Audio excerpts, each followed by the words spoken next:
আসসালামু আলাইকুম। যারা 2025 সালে চাকরির প্রিপারেশান নিচ্ছেন তাদের জন্য আজকে একটি গুরুত্বপূর্ণ টিপস অ্যান্ড ট্রিক্স নিয়ে চলে এসেছি। চাকরির যে এমসিকিউ পরীক্ষা হয় সেই পরীক্ষায় উত্তীর্ণ হওয়ার বেশ কিছু কৌশল নিয়ে আজকের ভিডিওটি। বর্তমানে প্রায় সব চাকরির প্রাথমিক ধাপেই বহু নির্বাচনী প্রশ্ন অর্থাৎ এমসিকিউ পরীক্ষাটি রয়েছে, হোক সেটা বিসিএস, ব্যাংক বা প্রাথমিক শিক্ষক নিয়োগ।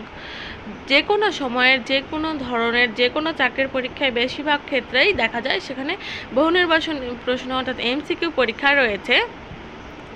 সময় সীমিত, প্রশ্ন বেশি, ভুলের জন্য নেতিবাচক মার্কিং, এই সব বাস্তবতায় কেবল মুখস্থ আর দীর্ঘ সময় ধরে পড়ালেখা করলেই সফলতা আসে না। দরকার স্মার্ট পড়াশোনা ও পরিকল্পিত রিভিশন।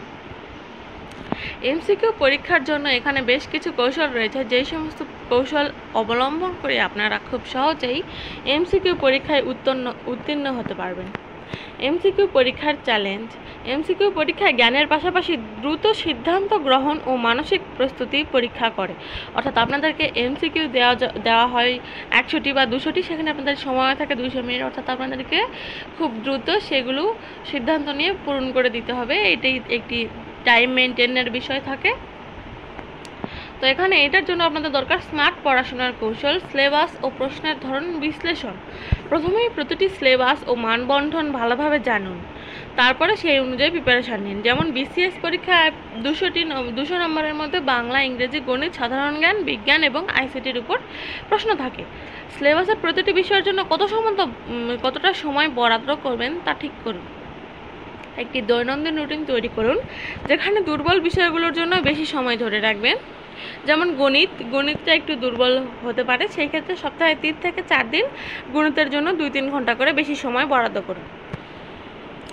তারপরে বিগত 5 বছরের যে প্রশ্নপত্র রয়েছে তা সম্পর্কে জানুন এবং কোন টপিকস থেকে বেশি প্রশ্ন এসেছে সেই টপিকসটি ফোকাস করুন এবং ভালোভাবে সেগুলো করুন। তারপরে গুরুত্বপূর্ণ টপিকে অগ্রাধিকার। প্রতিটি বিষয়ের মূল ধারণাগুলো চিহ্নিত করুন, যেমন বাংলা গুরুত্বপূর্ণ লেখক, তাদের রচনা, তাদের সাহিত্যিক পুরস্কার, ইংরেজিতে ব্যাকরণ, শব্দভাণ্ডার এবং রিডিং স্কিল বাড়ান। গণিতে শর্টকাট পদ্ধতি ও সূত্রের প্রয়োগ করুন। সাধারণ জ্ঞানে মুক্তিযুদ্ধ, ভূগোল ও সমসাময়িক ঘটনা ইত্যাদি ওর উপর টপিকসগুলোকে গুরুত্ব দিন। বেসিক ধারণা এবং সংক্ষিপ্ত নোট তৈরি করুন। ডিজিটাল রিসোর্সের ব্যবহার করুন। আধুনিক যুগে বর্তমান ডিজিটাল রিসোর্স ব্যবহার করার মাধ্যমে আপনারা শিক্ষামূলক ভিডিও দেখুন এবং মোবাইল অ্যাপ ব্যবহার করে পরীক্ষা দিন। আপনাদের নিজেদেরকে যাচাই করুন, একটি সময় বেঁধে দিন এবং প্রতিদিন মডেল টেস্টগুলোকে প্র্যাকটিস করুন। পরীক্ষার সময় সীমিত, তাই প্রশ্নপত্রের কৌশল শিখুন। সহজ প্রশ্ন আগে উত্তর দিন। প্রথমে যেগুলো সহজ আসবে সেগুলোকে আগে উত্তর দিবেন, তারপরে ধীরে ধীরে কঠিনগুলোকে দিবেন এবং যেই অপশানগুলো আপনাদের ভুল যেতে পারে সেগুলোকে আপনারা স্কিপ করবেন, কারণ নেগেটিভ মার্কিং যেহেতু রয়েছে, শুধুমাত্র নিশ্চিত হলে তবেই উত্তর দিন। 3টি ধাপ অনুসরণ করুন।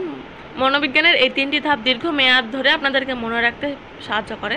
বিষয়টি বুঝে পড়ুন, 3 দিনের মধ্যে আবার পড়ুন, হাইলাইট করুন গুরুত্বপূর্ণ অংশগুলো, 7 দিনের মধ্যে সংক্ষিপ্ত রিভিশন দিন। এবার ভুল অংশে ফোকাস করুন, যেগুলোতে ভুল যাবে সেগুলোতে ফোকাস করুন।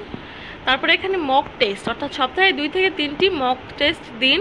টাইমার সেট করুন, ভুল উত্তর বিশ্লেষণ করুন, যেই দুর্বল জায়গাগুলোতে রয়েছে সেগুলোতে চাপ দিন, তাহলে আপনাদের পরীক্ষার চাপ সামলানোর অভ্যাসটা গড়ে উঠবে।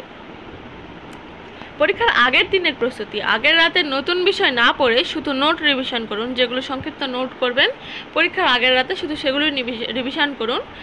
মানসিক শক্তি বৃদ্ধিতে গভীর শ্বাস নিয়ে শান্ত থাকুন এবং ঘুমটি পর্যাপ্ত, তাই ঘুমান। তারপরে শেষ কথা, এমসিকিউ পরীক্ষা সফলভাবে মূল চাবিকাঠি হলো পুনরাবৃত্তি ও কৌশল প্রস্তুতি। আজকের একটি মক টেস্ট নিয়ে দুর্বলতা চিহ্নিত করুন এবং সেগুলোকে কাটিয়ে উঠতে কাজ শুরু করুন। মনে রাখবেন, সাফল্য তখনই আসে যখন প্রস্তুতি ও সুযোগ মিলিত হয়। আপনার প্রস্তুতি যে কোনো অপ্রতুল না,